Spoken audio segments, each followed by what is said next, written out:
अमरावती शहरातील अनेक भागामध्ये महानगरपालिकेने रस्ते गुळगुळीत करण्याचं काम हाती घेतलं होतं। अनेक रस्त्यांवर मोठी गिट्टी टाकून खडीही टाकण्यात आली। या कामाला 2 ते 3 महिने लोटलेत, मात्र या रस्त्यांवर अद्याप डांबराचा पत्ता नाही। या गिट्टीमुळे रस्ते आणि अपघातांची संख्याही वाढली आहे। याबाबत महानगरपालिकेकडे तक्रारही करण्यात आली होती। अखेर काही नागरिकांनीच गांधीगिरी करत ही गिट्टी उचलून रस्ता साफ केला।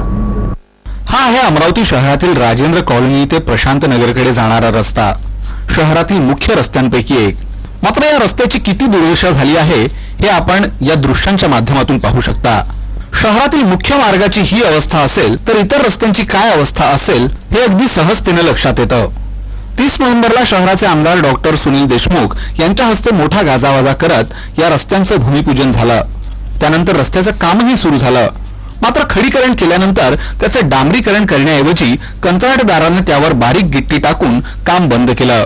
रस्त्याचं काम बंद होऊन 3 महिने लोटले आहेत, त्यामुळे या रस्त्यांची आता अतिशय दैना झाली आहे। या गिट्टीमुळे इथं अपघातांची संख्याही वाढली आहे। याबाबत परिसरातील नागरिकांनी ऑनलाईन तक्रार करूनही कुठलाच फायदा झाला नाही।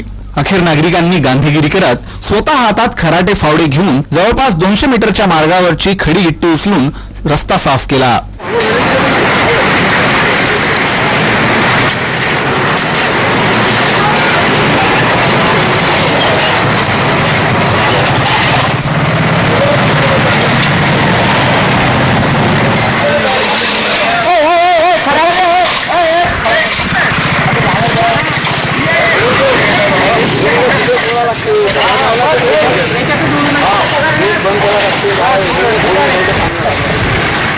याबाबत आमच्या प्रतिनिधीने आमदार डॉक्टर सुनील देशमुख यांची प्रतिक्रिया जाणून घेतली, तर ते काय म्हणाले ते तुम्हीच ऐका। वित्त आयोगाचे पुढचे 3 वर्ष पैसे येतील समजून जी टेंडर्स काढली ती अत्यंत चुकीची होती। आता ती चुकीची असल्यामुळे आता तो पैसा पुढच्या 3 वर्षाचा पैसा आज मिळणार गृहीत धरून काढलेले टेंडर्स आणि त्यामुळे सुरू केलेली कामं ही सगळी थांबलेली आहेत। अजून तो पैसा यायचाच आहे। आणि आता हे नवीन नगरसेवक जे निवडून आले त्यांचा हक्काचा पैसा तुम्ही पहिलेच नगरसेवकाला वाटून दिला।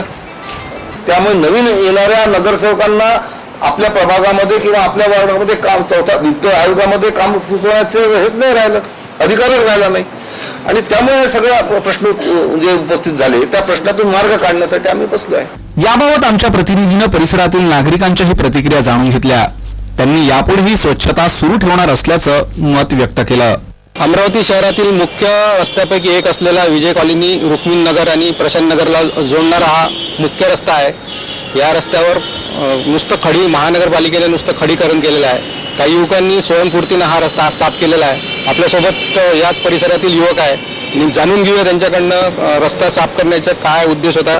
मनीष, काय सांगाल, नेमका आज तुम्ही रस्ता साफ केला, काय सांगाल? राजेंद्र कॉलनी ते प्रशांत नगरकडे जाणारा शहरातील अतिशय मुख्य रस्ता असलेला हा अतिशय महत्त्वाचा रस्ता आहे आणि याचं उद्घाटन भूमिपूजन जवळपास 3 महिन्याआधी झालेलं होतं आणि त्याच्यानंतर नियमानुसार 1 महिन्यात त्याला डांबरीकरण करणं आवश्यक असते।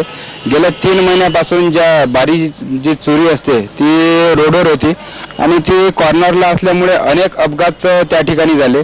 मग सर्व परिसरातील नागरिक एकत्र येऊन एखादा त्या ठिकाणी जीव जाऊ नये म्हणून एक सामाजिक बांधिलकी म्हणून तिथली बारीक गिट्टीचं पूर्ण सकाळी 7 वाजतापासून तर 11 वाजेपर्यंत ही मोहीम राबवली। जवळपास 3 महिन्यापासून काम सुरू केलं होतं, अजून अद्यावत पूर्ण झालेलं नाही। त्यामुळे परिसरातून त्या रोडवरून जाणाऱ्या लोकांना प्रचंड त्रास होतो, अपघात झालेला आहे, विद्यार्थी पडलेले आहे काही। तर आम्ही तिथे मग हे सगळा प्रकार गेल्या 2 महिन्यापासून पाहतोय। म्हटलं आम्हाला वाटलं की 1 महिन्यात होईल, परंतु तो झाला नाही। आता आम्ही ठरवलं की तो किमान रस्ता जरी नाही झाला तर ती जी रस्त्याच्या कडेला जी लागलेली ती चुरी होती ती साफ केली आणि तो रस्ता थोडा व्यवस्थित केला। एकंदरीतच साफ झालेल्या रस्त्याची दखल आता महानगरपालिका किती दिवसात घेते, किती दिवसात त्या रस्त्याचं पुन्हा डांबरीकरण करून नवीन रस्ता तयार करते हे बघणं आता औत्सुक्याचं ठरणार आहे। Video journalist Amol Deshmukh, Arun Joshi, UCN news, Amravati.